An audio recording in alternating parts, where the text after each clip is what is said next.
Sí, perdón, los niños al salón de los niños con los profesores.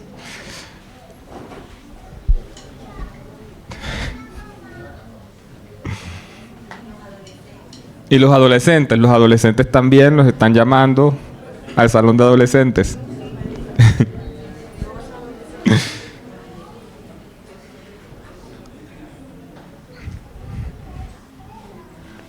Listo. Bueno, muy bien.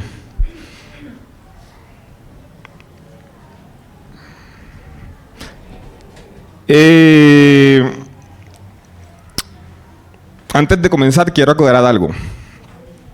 Sé que la enseñanza de hoy puede parecer en sus inicios bastante desesperanzadora.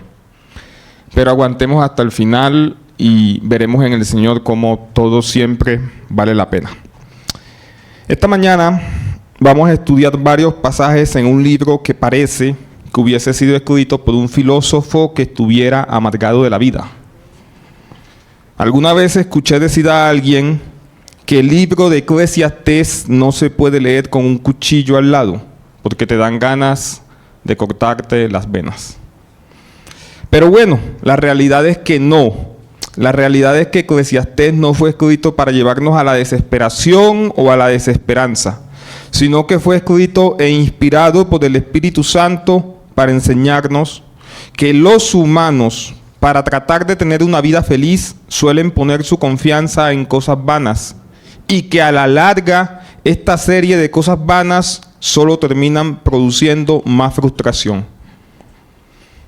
Estoy seguro que cuando Salomón escribió todo esto fue para mostrarte cómo se puede vivir sabiamente en este mundo bajo las reglas del Señor y cómo debemos de buscar en Dios y no en las cosas creadas por Dios el gozo, el sentido y el propósito que solo Él te puede dar. Repito, quiero repetir esto. Estoy seguro y quiero que usted se convenza hoy que Salomón nos dejó Eclesiastés para enseñarte a ti cómo se puede vivir sabiamente en este mundo bajo las reglas del Señor y cómo debemos buscar en Dios y no en las cosas que hizo Dios para nosotros el gozo, el sentido y el propósito que solo Él te puede dar. El libro de Eclesiastés tiene varios pasajes que son bastante enigmáticos. Y es por esto que muchas personas se acercan al libro con recelo, con miedo o con desesperanza. Pero quiero mostrarte que estos pasajes enigmáticos no son un defecto del libro, sino que hacen parte de su virtud y de su belleza. Entrando en materia, lo primero que hace el autor es introducir tal libro sin anestesia. Es así que lo primero que lees del libro es una dosis de realidad. Desde el inicio del libro, Salomón nos confronta con un cuadro de la vida tal cual como es para todos nosotros. A estos versos, a estos primeros 3 versos de Eclesiastés que vamos a leer, no escapamos ninguno de nosotros, de los que estamos acá. Acompáñenme a leer, por favor, Eclesiastés capítulo 1, verso 1 al verso 3. Dice así: palabras del predicador, hijo de David, rey en Jerusalén. Él se está presentando. Él está diciendo: soy yo quien escribió este libro. Vanidad de vanidades, dijo el predicador. Vanidad de vanidades, todo es vanidad. Y sigue: ¿qué provecho tiene el hombre de todo su trabajo con que se afana debajo del sol? Ya desde esta introducción podemos ver que lo que vamos a leer en este libro no son las reflexiones privadas de un filósofo que está por allá escondido en una cueva pensando acerca de lo bella, de lo hermosa, de lo apacible que puede ser la vida. Al contrario, desde el principio lo que hace el autor es englobar todas las experiencias que nosotros podemos tener en esta vida en una sola palabra: vanidad. Y esta palabra vanidad es una de las piezas claves para entender el mensaje de todo el libro. aparece en el libro de Eclesiastés una y otra vez.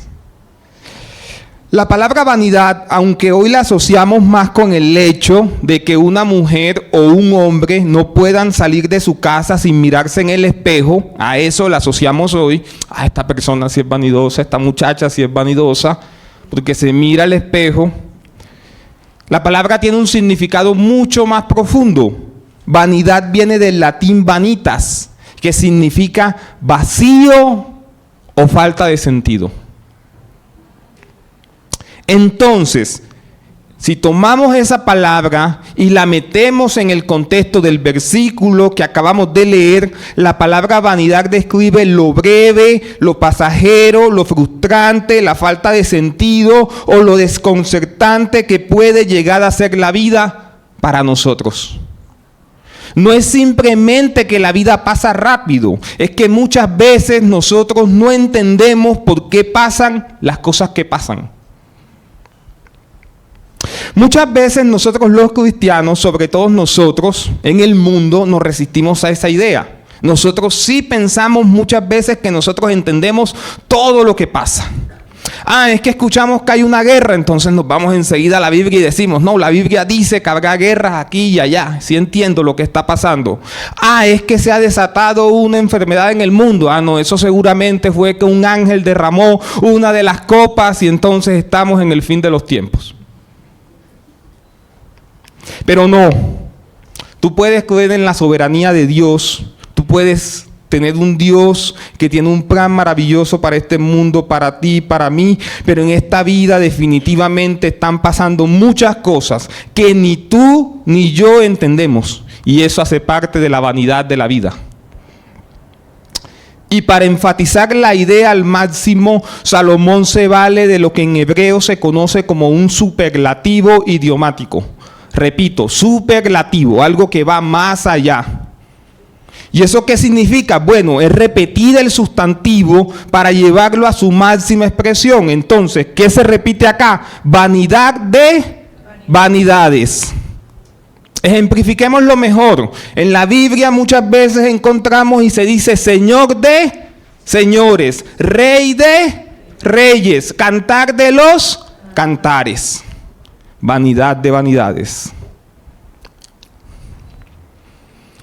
En otras palabras, si tratáramos de expresarlo aún más en español, sería como que la vida no solo es vanidad multiplicado por 1000.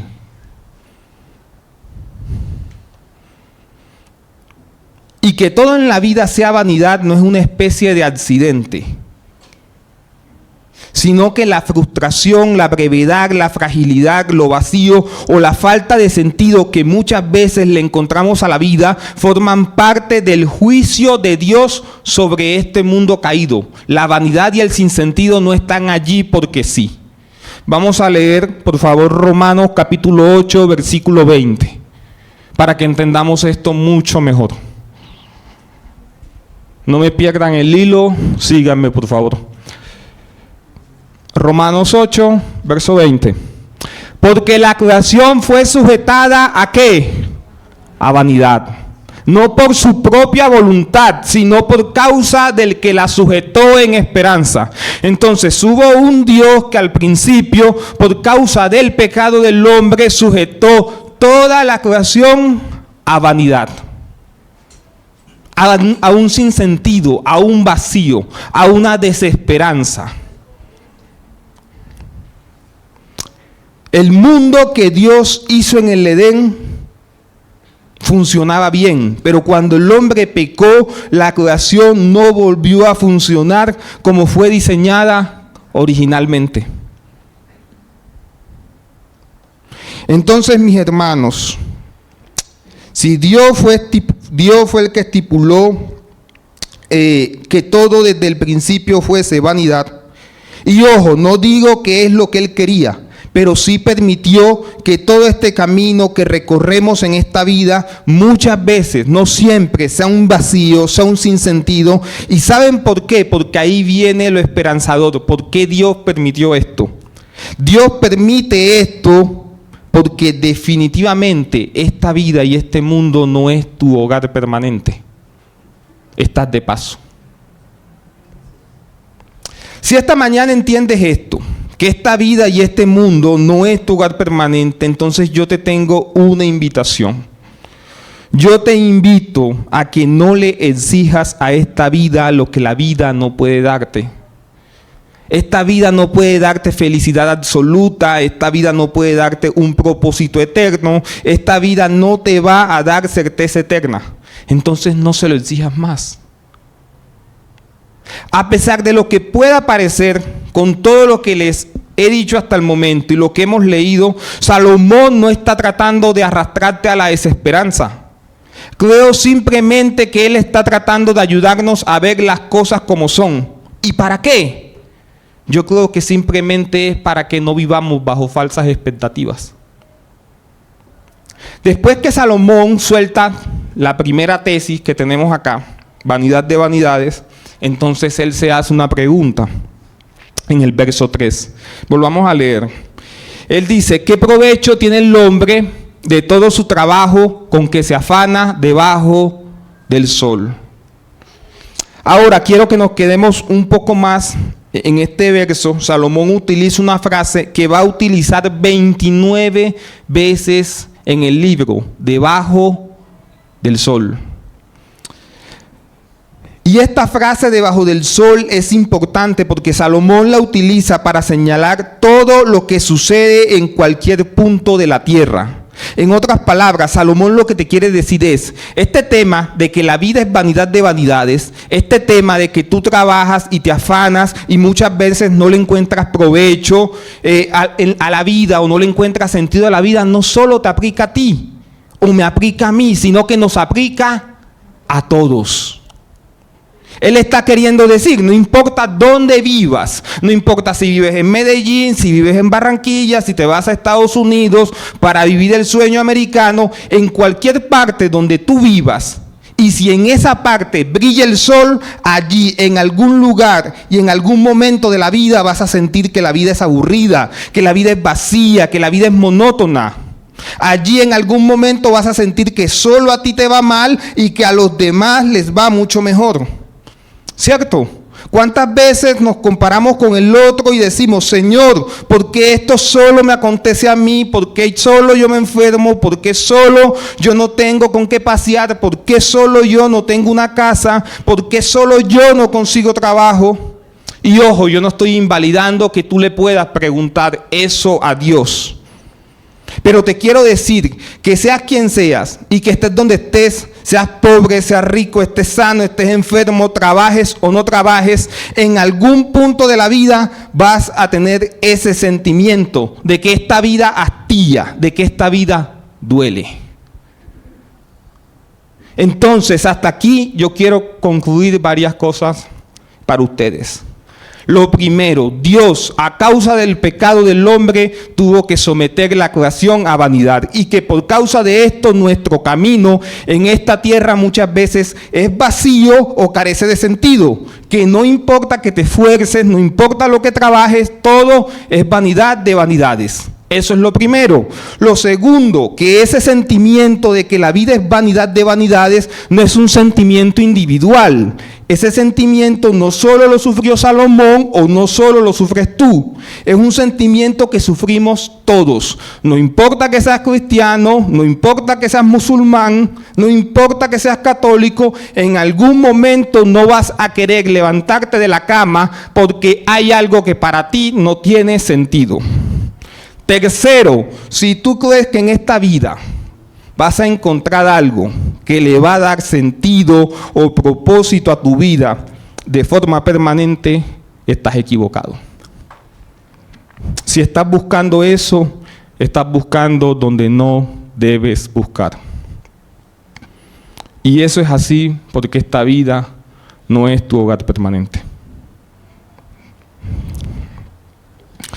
Dejando lo anterior bastante claro, creo que vale la pena preguntarse por qué el autor del texto comenzó su libro así, de esa forma tan radical, eliminando cualquier tipo de esperanza o de felicidad absoluta en este pedacito de vida que tenemos.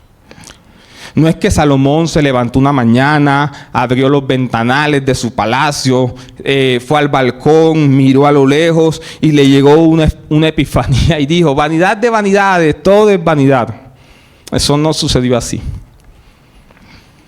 Salomón pudo llegar a este tipo de conclusión porque él convirtió su vida misma en un laboratorio y experimentó. Y después de haber experimentado, entonces allí sí escribió esta tesis. Él dice: ¿saben qué? Ya yo lo probé todo y no me resultó. No encontré la felicidad absoluta, no encontré un sentido, no encontré un propósito a mi vida.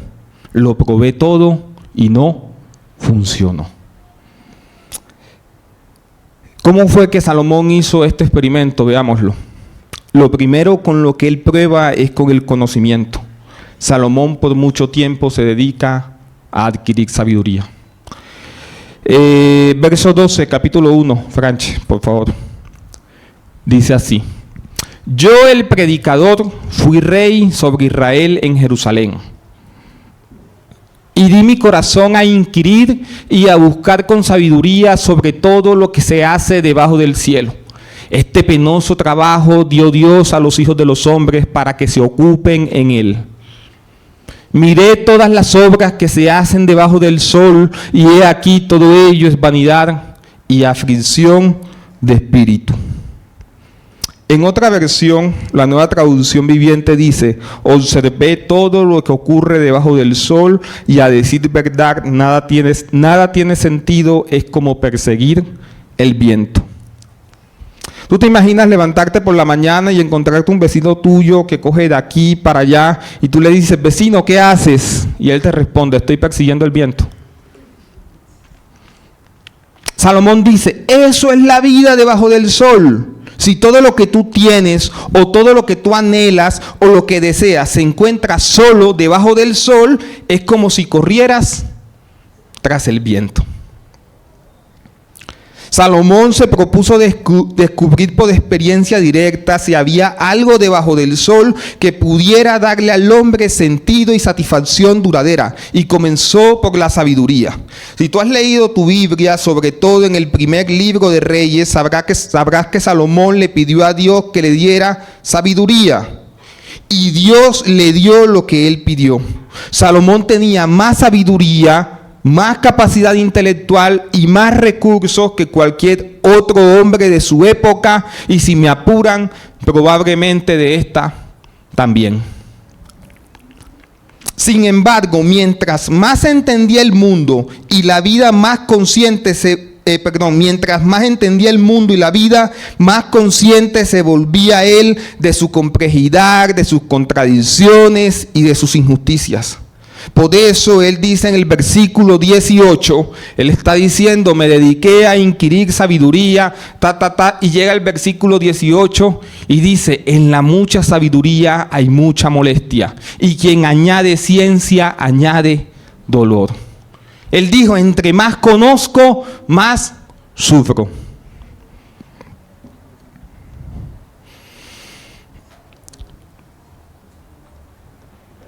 Miren mis hermanos, cuando el conocimiento se convierte en un fin en sí mismo, termina produciendo más frustración.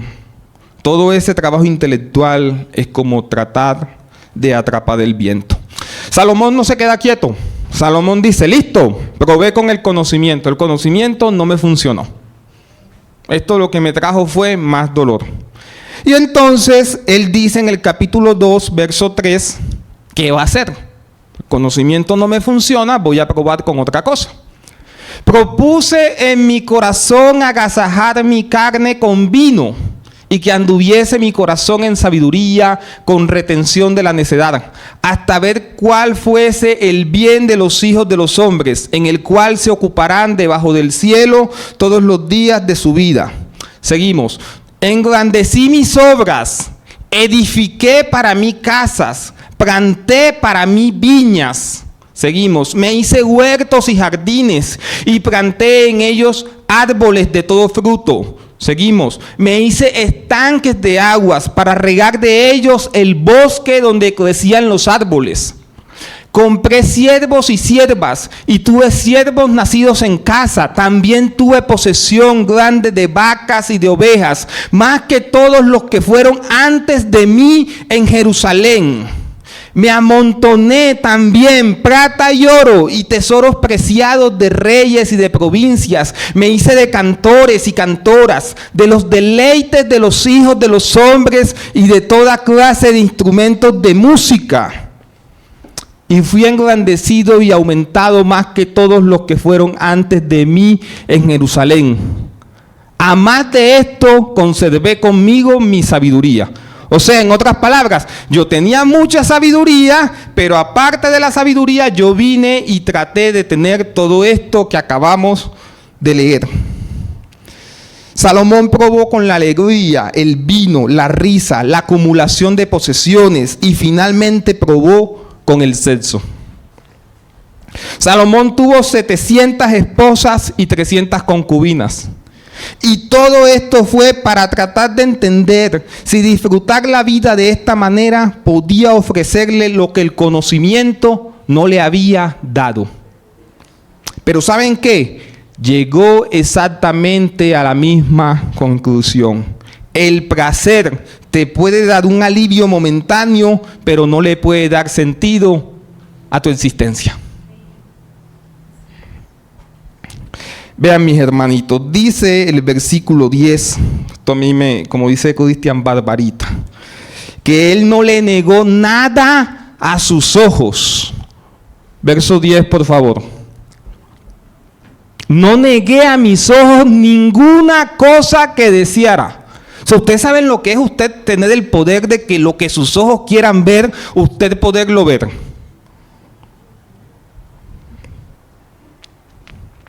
Y cuando pasó balance de todo lo que había hecho y de todo lo que había disfrutado, terminó en el mismo punto.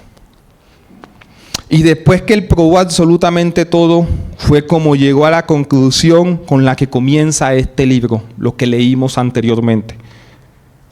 Lo que él dice en los 3 primeros versículos, él lo repite casi literal en el capítulo 2, versículo 11. O sea, él viene construyendo todo este imperio que construyó. Él dice, yo no le negué nada a mis ojos. Y después de eso, en el versículo 11, él dice lo siguiente: miré yo luego todas las obras que habían hecho mis manos y el trabajo que tomé para hacerlas. Y he aquí, todo era vanidad y aflicción de espíritu. En este punto, yo quiero aclarar algo muy importante. El placer del trabajo nunca, pero nunca van a ser pecaminosos por sí solos. El problema está cuando le pides al placer o al trabajo que te provean identidad, seguridad y esperanza.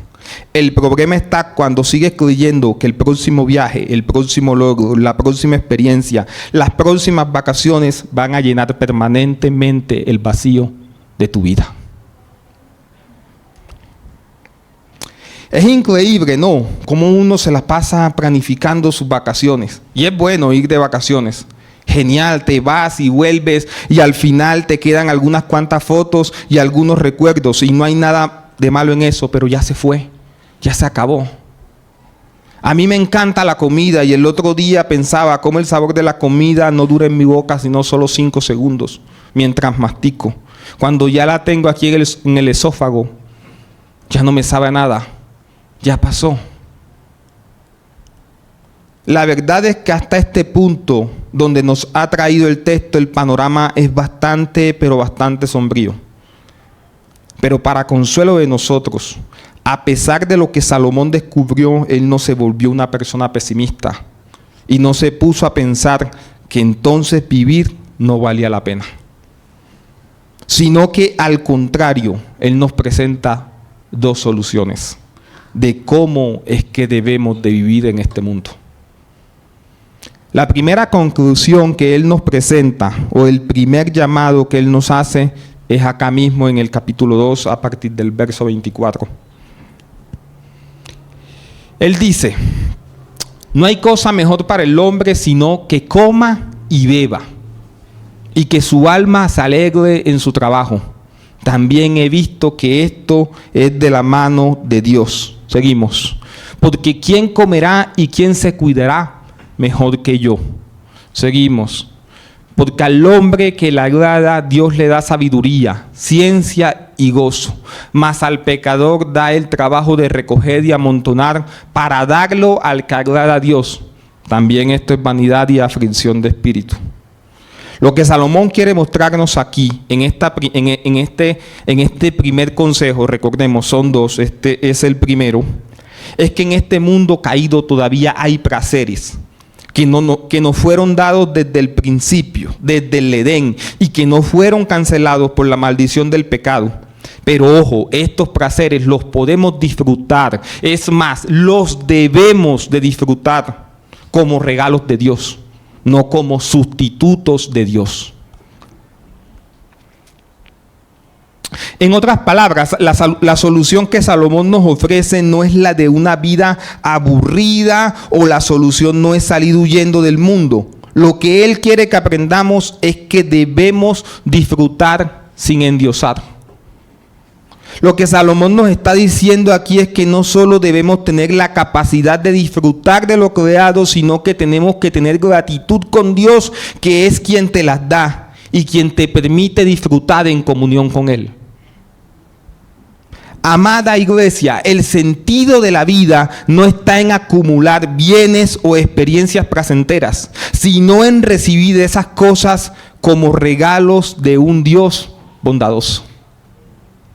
Salomón, como para reafirmar su tesis, o sea, esto que está diciendo, para que no nos quede como ninguna duda, para que nos quede bien claro, repite estas mismas palabras casi literal en el capítulo 9 a partir del versículo 7, que dice así: anda y come tu pan con gozo, y bebe tu vino con alegre corazón, porque tus obras ya son agradables delante de Dios. En todo tiempo sean blancos tus vestidos, y nunca falte ungüento sobre tu cabeza. Goza de la vida con la mujer que amas, todos los días de la vida de tu vanidad que te son dados debajo del sol. Todos los días de tu vanidad, porque esta es tu parte en la vida y en tu trabajo con que te afanas debajo del sol. Salomón nos reafirma que en esta vida, donde todo es vanidad de vanidades, donde no vamos a encontrar la felicidad absoluta, debemos de disfrutar de los placeres que Dios nos permite. Mis hermanos, disfrutar no es pecado. Dios no es un gigante cósmico que está por allá arriba en el cielo aburrido, viendo a ver quién está gozando demasiado para pincharlo, para prohibírselo. Créanme, hay gente que tiene esa visión de Dios.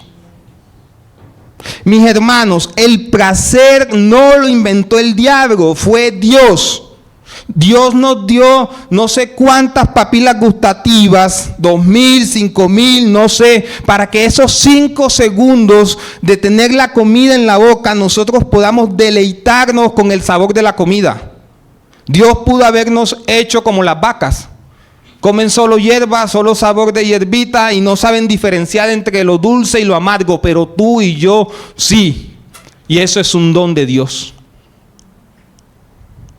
Dios inventó los sabores, Dios inventó los aromas, Dios inventó la alegría, Dios inventó el trabajo, Dios inventó el orgasmo. Fue Dios, no fue el diablo. Pero ojo, cuando el placer o el don de Dios, el regalo de Dios, termina reemplazando al dador, o sea, terminan reemplazando a Dios, es allí donde en ese punto terminarás decepcionándote. Si hoy tú tienes un mejor trabajo, si hoy tienes la posibilidad de tener hijos, si hoy puedes vacacionar, si puedes tener una novia, un novio, un esposo, si tienes amigos, si compraste apartamento, recibe todos esos placeres como besitos de Dios en tus mejillas. Pero no idolatres todas esas cosas. No idolatres esos placeres. Toma todas esas cosas como mensajes de la bondad de tu Señor para ti mientras caminas en esta tierra. Finalmente, Salomón nos regala una segunda conclusión de cómo es que debemos de vivir en esta vida donde todo es vanidad de vanidades. Salomón culmina su relato de la siguiente manera, capítulo 12, versículo 13. Por favor. El fin de todo discurso oído es: teme a Dios y guarda sus mandamientos, porque esto es el todo del hombre. Versículo 14. Porque Dios traerá toda obra a juicio, juntamente con toda cosa encubierta, sea buena o sea mala. Temer a Dios y guardar sus mandamientos es el todo del hombre. Es como si Salomón te estuviera diciendo: ¿de verdad tú quieres entender qué significa ser verdaderamente humano en este mundo frustrante, vacío y sin sentido? Bueno, vive delante de Dios en dependencia de Él, bajo su autoridad, deleitándote en Él y haciéndolo todo para su gloria. Salomón nos termina diciendo que una persona puede lograr cosas extraordinarias, puede destacar profesionalmente, puede acumular bienes, puede ser admirada y reconocida, pero si no teme a Dios y no guarda sus mandamientos, es como un reloj que no da la hora, no sirve. Lo bonito de toda esta historia es que sí hubo un hombre que vivió una vida plena debajo del sol. Uno que nunca convirtió este mundo en su hogar permanente. Uno que temió perfectamente a Dios. Uno que guardó todos sus mandamientos desde la cuna hasta la tumba. Jesús entendió que en la vida le iba a tocar vivir de todo y que para todo tendría tiempo. Tiempo para llorar, tiempo para reír, tiempo para sembrar, tiempo para desarraigar, tiempo para trabajar y tiempo para descansar. Pero a pesar de todo eso, él supo que el propósito de ser completamente feliz no se iba a cumplir acá en la tierra. Segundo, Jesús entendió que todas las cosas que tenía a la mano para hacer y que eran legítimas delante de Dios, podía hacerlas. Jesús bebió, Jesús comió, Jesús se quedó a echar cuento con los amigos, Jesús hizo de todo lo que podía hacer y en todo eso le dio gracias a Dios. Jesús entendió que tanto lo bueno como lo malo provenían de la mano de su papá. Y finalmente, Jesús entendió esto que está en este versículo: que el final del hombre debe ser amar a Dios y el guardar sus mandamientos. Y vivió su vida bajo esa premisa. Vivió la vida bajo las premisas de los dos mandamientos que Él mismo nos dejó. Ama a Dios y ama a tu prójimo como a ti mismo. Al igual que Salomón, Jesús nos advirtió que toda esta historia que estamos viviendo va a terminar en un tribunal donde toda obra que hagamos se traerá a juicio. Jesús nos adelantó cómo va a ser este segundo juicio cuando Él venga por segunda vez y venga con todos sus ángeles. Ojo, no solo con algunos. Él dice: yo vendré con todos mis ángeles y como el pastor hace, yo separaré a las ovejas de las cabras. ¿Y cuál será la base de su selección? ¿Cómo será que Él separará? No es si tú evangelizaste más que otros, no es si tú diezmaste más que otros, no es si tú predicaste más que otros.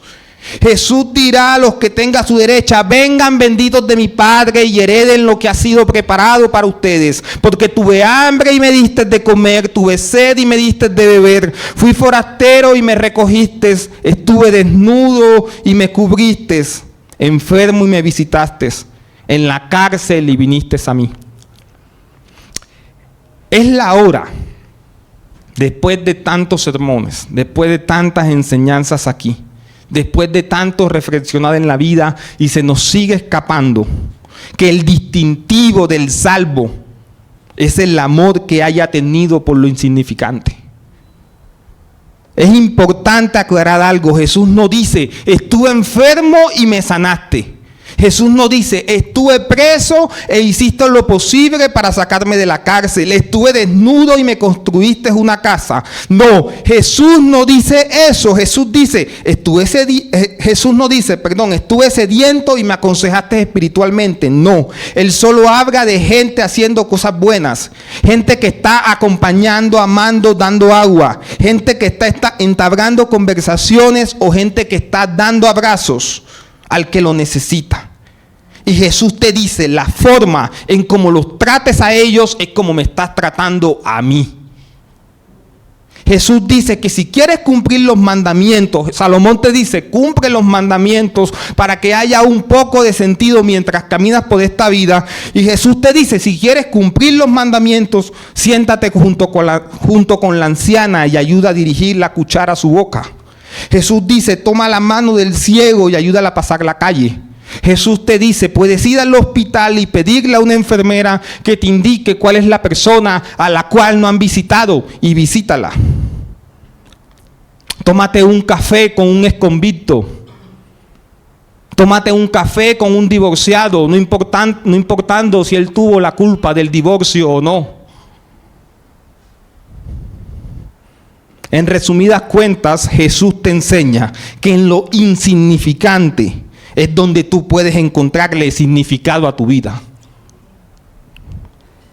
Justo cuando haces todo esto, te aseguro que tu vida dejará de ser un poco más vacía. Y esto debe ser así hasta que nos reunamos con papá. Y allá, cuando estemos con Él, allí sí encontremos y vamos a encontrar un propósito eterno y una felicidad absoluta. Dios les bendiga.